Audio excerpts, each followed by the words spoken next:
नूनं प्रमत्तः कुरुते विकर्मः यदिन्द्रिय प्रीतया आप्रणोति न साधु मन्ये यत् आत्मरोय मनसन्नपि क्लेशद आसते। भौतिकवादी लोग जो केवल इंद्रिय तृप्ति के लिए कुकरों सुकरों की तरह कार्य करते हैं, वास्तव के पालन है। वे केवल इंद्रिय तृप्ति के लिए सभी आदि तरित कार्य करते हैं। भौतिकवादी कार्यकलाप बुद्धिमान व्यक्ति के लिए तनिक भी शोभा नहीं देती, क्योंकि ऐसे कर्म करने से मनुष्य को भौतिक शरीर मिलता है जो दुखमय होता है। तो दो प्रकार के कर्मी होते हैं, एक विकर्मी होते हैं। विकर्मी यानी कि जो ये भी नहीं सोचते कि सही कर रहे हैं गलत कर रहे हैं। उनसे बेटर वो है जो कम से कम सही तो कर रहे हैं, पुण्य कर्म कर रहे हैं, लेकिन वो भी कुकर शुकर से कुछ बेटर नहीं है, क्योंकि वो भी इंद्रिय भोग के पीछे ही भागन है। तो इसलिए बुद्धिमानी किस पे है, तो ज्ञान अर्जन करते हैं। आध्यात्मिक ज्ञान के द्वारा जीव ये समझ सकता है कि वो ये शरीर नहीं, वो आत्मा है। तो ये एक स्टेप बेटर है।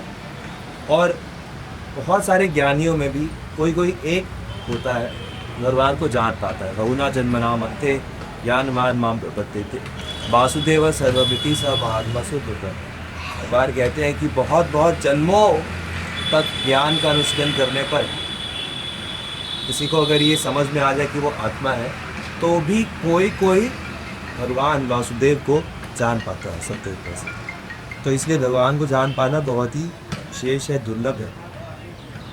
और इसीलिए जीव को भक्तों के पद चिन्हों पर चलकर ईश्वर प्रेम विकसित करने का प्रयास करना चाहिए। जैसे यहाँ पर कहा कि श्री नारद मुनि और सनक सनातन जैसे जो परम भक्त इस भौतिक जगत में प्रकट होते हैं, और जो अपने व्यवहार से और अपने वाणी से शिक्षाएं देते हैं, तो उन शिक्षाओं को मानकर व्यक्ति धीरे धीरे भक्ति में आगे बढ़ सकता है।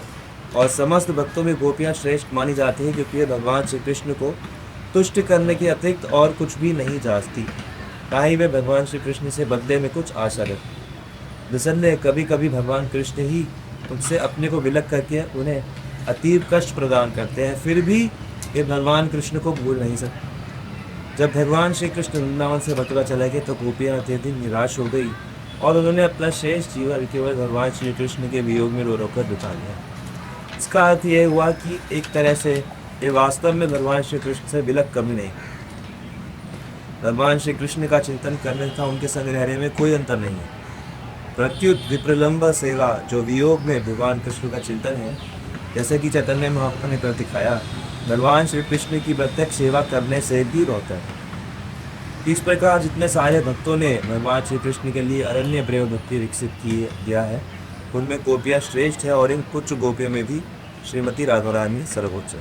श्रीमती राधा रानी की भक्ति से कोई भी आगे नहीं बढ़ सकता। तो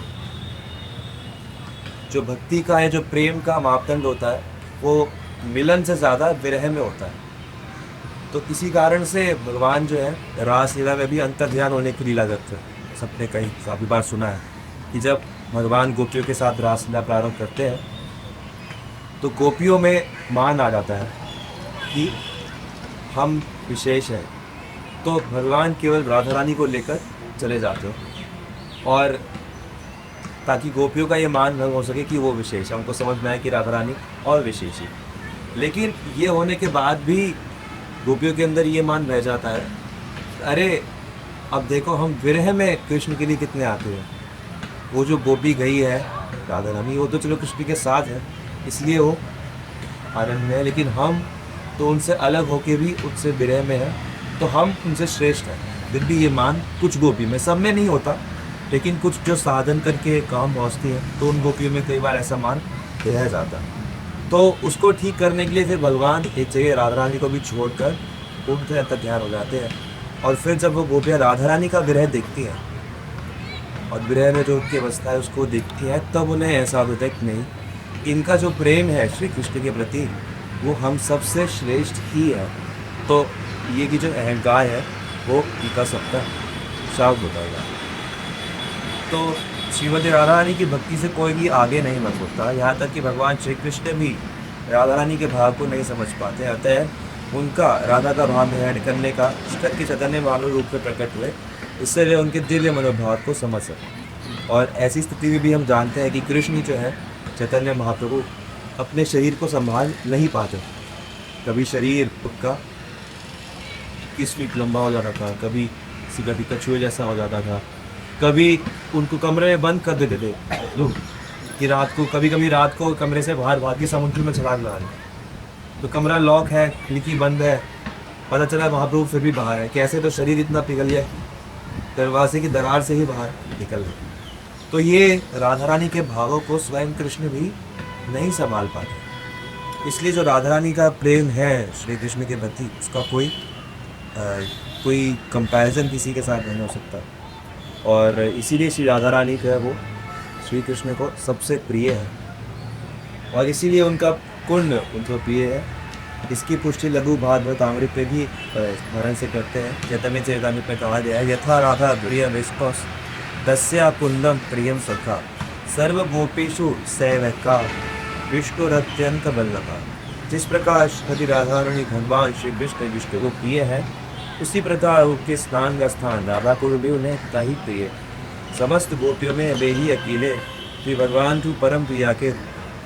अतः कृष्ण भावना में रुचि रखने वाले प्रत्येक व्यक्ति को अंततः राधा को उनकी शरत करनी चाहिए और वहाँ रहकर आजीवन भक्ति करनी चाहिए। देशामित 10 लिख स्वामी का यदि निष्ठा से। तो राधा रानी के प्रति भगवान कृष्ण का प्रेम इतना ज़्यादा है कि वो राधा रानी के सामने आके अपने आप को भी रोक नहीं पाई। एक बहुत सुंदर लीला आती है कि एक बार श्री कृष्ण छुप गए और छुपने के लिए उन्होंने नारायण का वेश बना।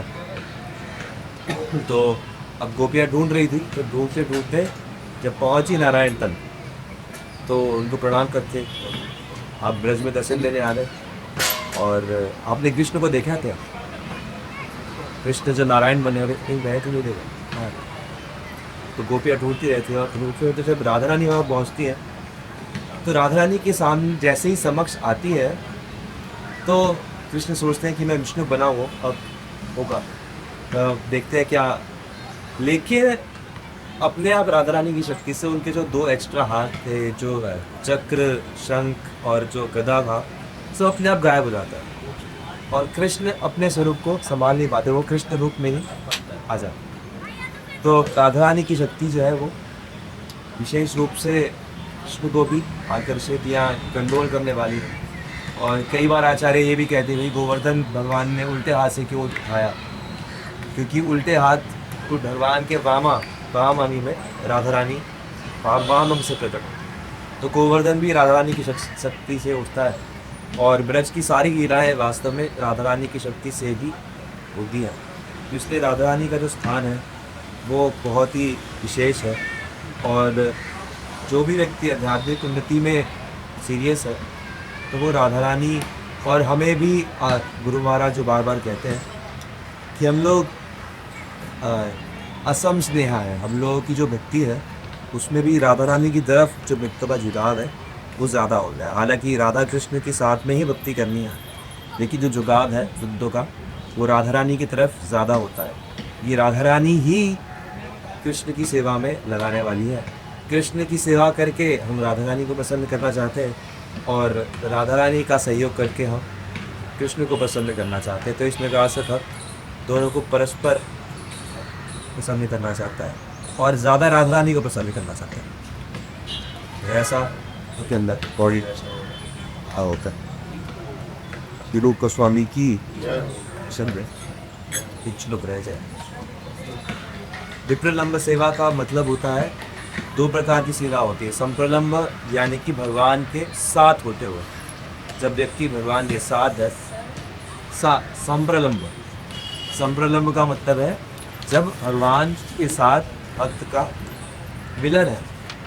ऐसी अवस्था में भक्त बहुत ही उमंग के साथ भगवान की सेवा करता है, बहुत ही भाव उसमें पड़ा हुआ है, बड़ा आनंद में है और भगवान से पूरी तरह उसका मन लगा हुआ है भगवान। लेकिन जब भगवान समक्ष नहीं है, ऐसी स्थिति में भी भगवान में मन लगा रहे पूरी तरह से, तो ये बहुत मुश्किल है। जैसे हम लोगों के लिए जैसे विग्रह भगवान का होता है। जब भगवान का विग्रह सामने होता है तो मन ज़्यादा लगता है, हाँ भगवान सामने होता है। जब नहीं होता सामने तो कम लगता है।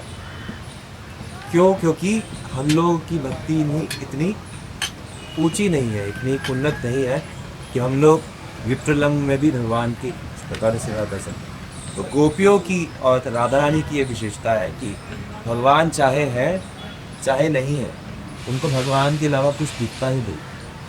राधा रानी हर पेड़ को देखती है तो उन्हें लगता है कि कृष्ण है, हर जगह जहाँ भी कुछ काला देखती है लगता है कृष्ण है।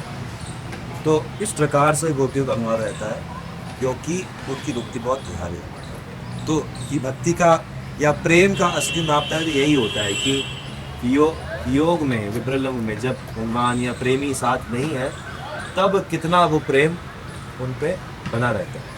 और भगवान अपने भक्तों से अलग सिर्फ इसलिए होते हैं ताकि पूरा संसार देख सके कि जो भगवत प्रेम है या जो उस भक्त का प्रेम है वो कितना उन्नत है, कि भगवान के सामने ना होते हुए भी वो प्रेम अपने ही प्रगाढ़ता से भक्ति हृदय में बन हुआ, जो संसार में नहीं होता। संसार में ये होता है कि दूर हो जाते हैं, जब धीरे धीरे वो कम हो जाता है और फिर एक स्थिति में आता है, ज़्यादा फर्क नहीं पड़ता कि वो है भी या नहीं है इस तरह से।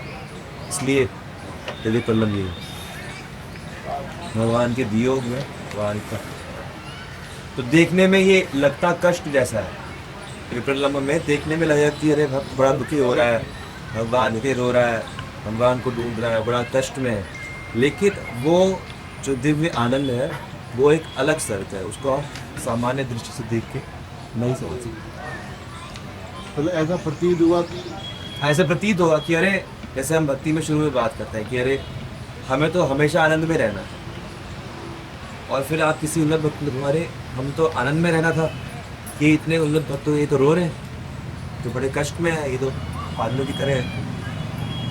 तो लहजा कह रहे ये आनंद है कि ये दुख है, क्या हो रहा है। तो ये जब हम सपने के शास्त्र तक समझ में आया कि वो आनंद ही है, वो आनंद की एक अलग अवस्था है, वो अलग आनंद प्रकट करने का एक अलग तरीका है, वो आध्यात्मिक आनंद।